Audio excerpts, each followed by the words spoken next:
السلام عليكم ورحمة الله وبركاته. الحمد لله وحده والصلاة والسلام على من لا نبي بعده.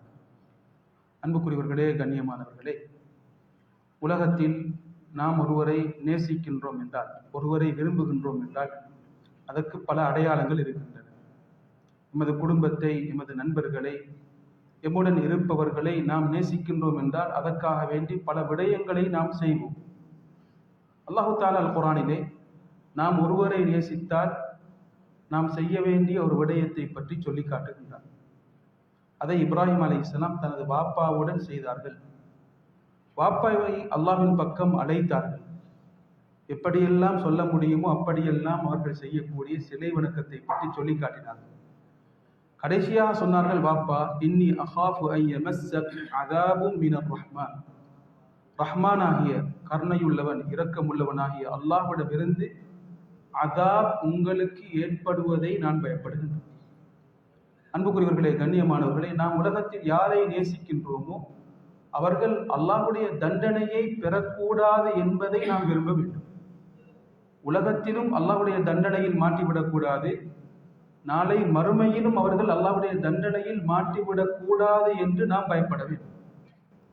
நபி ஸல்லல்லாஹு அலைஹி வஸல்லம் அவர்களுக்கு அல்லாஹ் தஆலா தஅவா செய்யுமாறு சொன்ன ஒரு ஆயத், வஅன்திர் அஷீரத்தகல் அக்ரபீன், நபியே, உங்களது குடும்பத்துக்கு அச்சமூட்டி எச்சரிக்கை செய்யுங்கள், வார்னிங் பண்ணுங்கள் என்று அல்லாஹ் தஆலா சொன்ன பொழுது நபி ஸல்லல்லாஹு அலைஹி வஸல்லம் அவர்கள் தனது முழு குடும்பத்தையும் கூப்பிட்டார்கள்.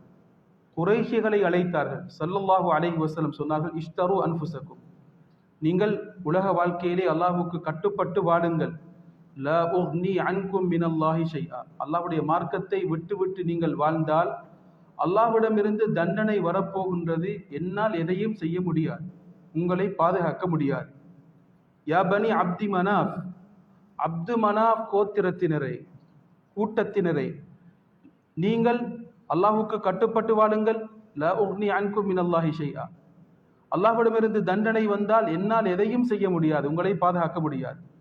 யா அப்பாஸ் இப்னு அப்துல் முத்தலிப், அப்துல் முத்தலிபுடைய மகன் அப்பாஸே, சாச்சாவே, நீங்கள் அல்லாஹ்வுக்கு கட்டுப்பட்டு வாழுங்கள். அல்லாஹ்வுடைய தண்டனை உலகத்திலோ மறுமையிலோ உங்களுக்கு வந்தால் என்னால் எதையும் செய்ய முடியாது. வயா சஃபியா அம்மத் ரசூலில்லாஹி ஸல்லல்லாஹு அலைஹி வஸல்லம், அல்லாஹ்வுடைய ரசூலுடைய சாட்சி, அல்லாஹ்வுடைய ரசூலுடைய சாட்சி சஃபியாவே, நீங்கள் அல்லாஹ்வுக்கு கட்டுப்பட்டு வாழுங்கள். லா உக்னி அன்கும் மினல்லாஹி ஷைஆ, அல்லாஹ்விடமிருந்து தண்டனை வந்தால் என்னால் எதையும் செய்ய முடியாது, உங்களை பாதுகாத்துக் கொள்ள முடியாது. கடைசியாக தனது அன்பு மகள் ஃபாத்திமா ரலியல்லாஹு அன்ஹா அவர்களை பார்த்து நபி ஸல்லல்லாஹு அலைஹி வஸல்லம் சொன்னார்கள், ஃபாத்திமா சலீனி மா ஷிக்தி மின் மாலி, எனது பணத்தில் எவ்வளவு வேண்டுமோ அவ்வளவு நீ கேட்டுக்கொள். உலகத்துடைய பணத்தில், செல்வத்தில் எவ்வளவு வேண்டுமோ அதை நீ கேட்டுக்கொள். ஆனால் அல்லாஹ்வுக்கு கட்டுப்பட்டு வாழ்.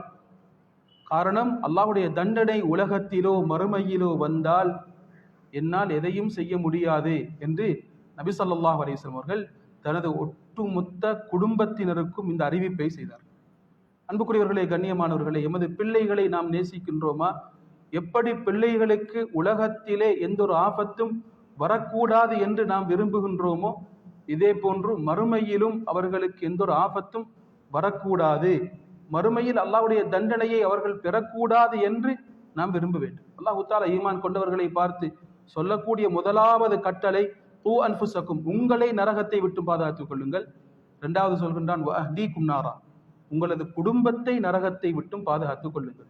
இதற்கு முன்னால் நான் சொல்லி இருக்கின்றேன், ஒரு ஆலிமிடத்தில் வந்து ஒரு சகோதரி சொன்னார், எனது மகனை ஃபஜ்ருக்காக வேண்டி எவ்வளவு எழுப்புகின்றேன், ஆனால் எழும்ப மறுக்கின்றார், என்ன செய்ய என்று கேட்டார். அந்த ஆலிம் கேட்டார், வீட்டிலே ஒரு இடத்தில் நெருப்பு பிடித்து விட்டது என்றால் மகனை அப்படியே தூங்க விடுவீர்களா, எழுப்புவீர்களா என்று கேட்டார்.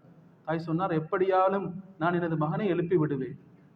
இதைவிட பயங்கரமானது நரகத்துடைய நெருப்பு, நரகத்துடைய தண்டனை. இதை விட்டும் உமது பிள்ளையை நீங்கள் பாதுகாப்பதற்காக வேண்டி எப்படிப்பட்ட முயற்சியை செய்தாவது நீங்கள் பாதுகாத்துக் கொள்ளுங்கள் என்று அந்த ஆலிம் சொல்லி காட்டினார். எனவே அன்புக்குரியவர்களே, கண்ணியமானவர்களே, யாரெல்லாம் நாம் நேசிக்கின்றோமோ, எமது குடும்பம், எமது ஃபெமிலி, எமது பிள்ளைகள், எமது நண்பர்கள், எம்மை சூழ உள்ளவர்கள், இவர்கள் நரகம் போகக்கூடாது, அல்லாஹ்வுடைய அதாபுக்கு ஆளாகக்கூடாது என்பதை நாம் விரும்ப வேண்டும். நாம் ஸ்ரீலங்காவிலே 10% வாழ்ந்து கொண்டிருக்கின்றோம். ஏனைய மக்கள் அல்லாஹ்வுக்கு ஷிர்க் வைத்துக் கொண்டிருக்கின்றார்கள். இவர்கள் நரகம் போகக்கூடாது என்று நாம் விரும்ப வேண்டும். விருப்பம் இருக்க வேண்டும். முஸ்லிம்களில் யாரெல்லாம் அல்லாஹ்வுக்கு மாற்றமான காரியத்தை செய்கின்றார்களோ, சுன்னாவை விட்டுவிட்டு பிதாவை செய்கின்றார்களோ, அவர்கள் இதை விட்டுவிட வேண்டும். நாளை மறுமையில் அல்லாஹ்வுடைய அதாபுக்கு ஆளாக கூடாது என்று நாம் விரும்ப வேண்டும். யாரெல்லாம் அல்லாஹ்வை மறந்து பாவத்திலே ஈடுபடுகின்றார்களோ, அவர்கள் இந்த பாவத்தின் ஊடாக பெரும் பாவங்கள் இருக்கின்றது. வட்டி, கொடிய ஜீனா, இப்படிப்பட்ட பாவங்கள் எல்லாம் இருக்கின்றது. இவர்கள் இந்த பாவத்தின் விபரீதத்தை அறிந்து இதை விட்டுவிட வேண்டும், சொர்க்கம் போக வேண்டும், நரகத்துக்கு போகக்கூடாது என்று நாம் விரும்ப வேண்டும். ஒருவரை நாம் நேசிக்கின்றோம் என்றால், நாட்டு மக்கள், நண்பர்கள், குடும்பங்கள், யாரையெல்லாம் நாம் நேசிக்கின்றோமோ அந்த நேசிப்பதற்குரிய பிரதானமான அடையாளம் அவர்கள் சொர்க்கம் போக வேண்டும், அவர்கள் அல்லாஹ்வுடைய தண்டனையை விட்டும் பாதுகாக்கப்பட வேண்டும் என்ற உணர்வு, என்ற விருப்பம் எமது உள்ளத்திலே இருப்பதுதான் அவர்களை நாம் உண்மையாக நேசிக்கின்றோம் என்பதற்குரிய அடையாளமாக இருக்கின்றது. அல்லாஹு தாலா எம் அனைவருக்கும், எமது குடும்பத்துக்கும், எமது உறவுகள் அனைத்துக்கும் சொர்க்கத்தை வழங்கி நரகத்தை விட்டும் பாதுகாப்பை கொடுத்தருள்வானாக. வாஹிரு தஅவானா அல்ஹம்துலில்லாஹி ரப்பில் ஆலமீன். அஸ்ஸலாமு அலைக்கும் வரஹ்மத்துல்லாஹி வபரகாத்துஹு.